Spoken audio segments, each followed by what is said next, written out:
What is the important part of stock market? Stock মার্কেটে progress করতে গেলে, career করতে গেলে কোন কোন ব্যাপারগুলো আমাদের জানা দরকার। ওকে, তো সেই ব্যাপারটা নিয়ে কিন্তু আজকের আমাদের ভিডিও। আশা করি ভিডিওটি আপনাদের ভালো লাগবে। তো চলুন শুরু করা যাক আজকে একটা নতুন ভিডিওতে, যে স্টক মার্কেটের মূল মন্ত্রটা কি। ওকে, তো যেটা বললাম মহামন্ত্র কি হতে পারে স্টক মার্কেটে।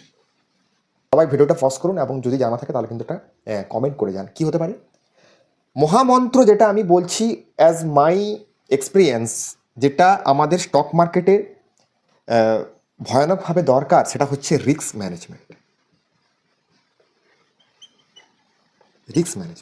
ওকে, রিস্ক ম্যানেজমেন্ট যে যত ভালোভাবে করতে পারবে সে হচ্ছে গুড ট্রেডার বা ইনভেস্টার। ওকে, তো রিস্ক ম্যানেজমেন্ট ব্যাপারটা কি? রিস্ক ম্যানেজমেন্ট ব্যাপারটা হলো আমাদের যে এন্টায়ার পোর্টফোলিও থাকে, ওর পোর্টফোলিওর রিস্কটাকে ম্যানেজ করা। যদি অন্যথায় বলা হয় এসএলটাকে মেনটেন্স করা। এসএল মেনটেন্স, যে যত ভালোভাবে এসএলটাকে মেনটেন্স করতে পারবে, যে মার্কেটে লস বুক করতে পারবে, I think he is the best trader or investor.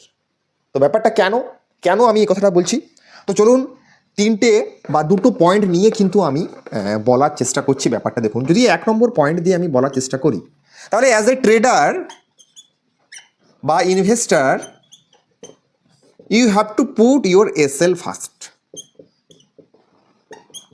কি বলতে চাইছি দেখুন, এসএলটা কিন্তু আমাদের আগে মেনটেন্স করতে হবে, অর্থাৎ রিস্ক ম্যানেজমেন্টটা কিন্তু আগে।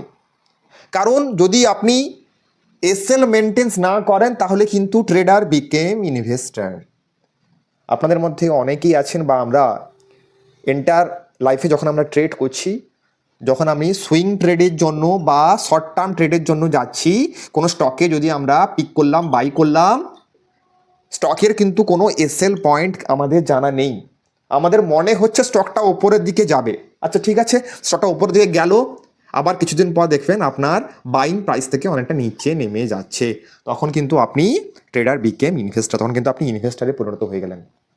অনেক এক্সাম্পল কিন্তু রয়েছে মার্কেটে, এবং দেখবেন বিভিন্ন যে পিএসইউ স্টকগুলো থাকে ওখানেও কিন্তু সেই একই অবস্থা। আমি বুঝতে পারছেন তো আমি কোন কোন স্টকের কথা বলছি, তো ডিরেক্টলি বলা যাবে না।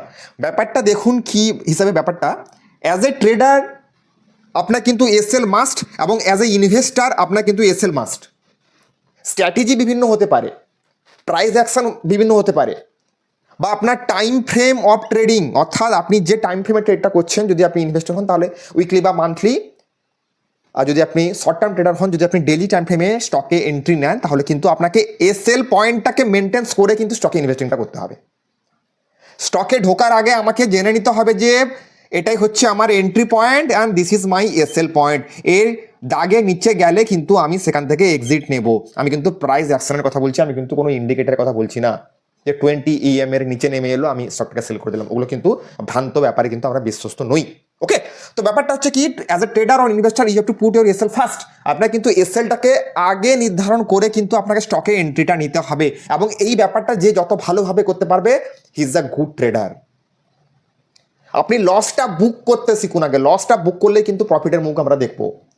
লসে আপনি স্টক আমাদের মার্জিন লেভেল ক্রস করে যাচ্ছে, আমরা তাও হোল্ড করছি, কিন্তু এটা কিন্তু কোনো স্ট্র্যাটেজি নয় স্টক মার্কেটের।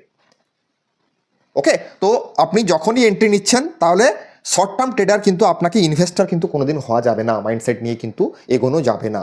ইনভেস্টিং মাইন্ডসেট নিতে গেলে বা ট্রেডার মাইন্ডসেট নিতে গেলে বা শর্ট টার্ম ট্রেডিং মাইন্ডসেট নিতে গেলে এসএল হচ্ছে মাস্ট। আপনার এসএলটা কিন্তু আমাদের মেনটেন্স করতে হবে আগে, আপনি ট্রেডার হন বা আপনি ইনভেস্টার, আপনি যাই হন না কেন। ওকে, তো এটা কোনো মেন ব্যাপার। 2 নম্বর ব্যাপার হচ্ছে, যদি আপনি ট্রেড করে থাকেন উইথ লো ক্যাপিটাল, তাহলে তো এখানে তো মারাত্মকভাবে কিন্তু একটা ব্যাপার দরকার, সেটা হচ্ছে এসএল যদি আপনি মেনটেন্স না করেন তাহলে কিন্তু আমরা লো ক্যাপিটালে কিন্তু কোনোদিন ট্রেড করতে পারবো না। আর একটা কথা আছে দেখবেন, আপনি যদি 10K যদি ঠিকমতো ম্যানেজ করতে না পারেন তাহলে কিন্তু আপনি 100K কিন্তু ঠিকমতো ম্যানেজ করতে পারবেন না, কোনো দিন পারবেন না। এবং এই ম্যানেজটা করার জন্য কিন্তু দরকার এসএল। স্টপ লস পয়েন্ট কিন্তু নির্ধারিত করে কিন্তু আমাদের হাঁটতে হবে মার্কেটে। যদি আমি ধরুন আপনার পার ট্রেডে আমি 200 টাকা করে আমি লস করার জন্য প্রস্তুত, ওকে, তো তাহলে আপনার এসএল দেখতে হবে আপনি যেখানে এন্ট্রি নিয়েছেন সেটা কত পার্সেন্ট, 3% যদি হয় তাহলে 3% যদি 10 টাকা হয় তাহলে আমাকে কত নিতে হবে, 220 পিস কিন্তু আমাকে বাই করতে হবে। সিম্পল ব্যাপার। ওকে, তো যদি যারা বড় অ্যামাউন্ট নিয়ে ট্রেড করে ওদের ক্ষেত্রে ঠিক একই ব্যাপার, ক্যালকুলেশন হচ্ছে একই, কিন্তু আপনার সংখ্যাগুলো কিন্তু একটু চেঞ্জ হতে পারে। ওকে, তো ব্যাপারটা হচ্ছে ছোট ক্যাপিটাল যারা ট্রেড করছে তারা কিন্তু এসএল মাস্ট। আমি 200 টাকা প্রতি ট্রেডে লস করার জন্য প্রচুর আমায় কিন্তু এসএলটাকে মেনটেন্স করতে হবে। তাহলে দেখুন 200 টাকা যদি প্রতি ট্রেডে আমি লস করি তাহলে আমাকে পরপর 5টে ট্রেড আমাকে কী করতে হবে, লস হলে কিন্তু আমার 1000 টাকা লস হবে পরপর 5টা ট্রেড। ওকে, তো যদি আমাদের রিস্ক টু রিওয়ার্ড মেনটেন্স করে যদি আমরা 70%ও যদি আমি সাকসেস রেশিও থাকে আমার, তাহলে যদি আমি ঠিকঠাক এসএল মেনটেন্স করি তাহলে কিন্তু উই হ্যাভ টু প্রফিটেবল, আমরা কিন্তু প্রফিটেই রান করব।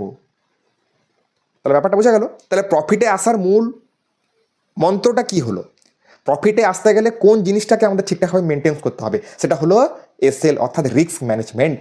রিস্ক ম্যানেজমেন্ট যে যত ভালোভাবে করতে পারবে সেই হচ্ছে অ্যাকচুয়াল ট্রেডার অর ইনভেস্টার। ওকে, তো এই হলো মোটামুটি আজকের টপিকস। সবাই যারা যেখানে এন্ট্রি নিচ্ছেন, যারা যেখানে যে ধরনের ট্রেডিং করছেন, ইনভেস্টিং করছেন, করুন। আপনি যদি ইন্ডিকেটার ইউজ করেন, যদি আপনার সুইটেবল হয়ে থাকে তাহলে আপনি করুন। ওকে, তো এসএল এর ক্ষেত্রে কিন্তু কোনো নেগোসিয়েবল করা যাবে না, এটা কিন্তু মাস্ট। আগে আপনাকে এন্ট্রি নেওয়ার পরে কিন্তু আপনাকে এসএলটাকে নির্ধারণ করে করে নিতে হবে, তারপরে কিন্তু আপনাকে স্টকটাকে রিড করতে হবে এবং এসএল এর নিচে চলে গেলে কিন্তু উই হ্যাভ টু এক্সিট। ওকে, তো এসএল রিস্ক ম্যানেজমেন্ট হচ্ছে মেন জিনিস। স্টক মার্কেটে যদি কিছু আমরা করতে চাই তাহলে কিন্তু রিস্ক ম্যানেজমেন্ট অর্থাৎ এসএল ই হলো স্টক মার্কেটের হচ্ছে কি অফ সাকসেস হচ্ছে রিস্ক ম্যানেজমেন্ট। ওকে।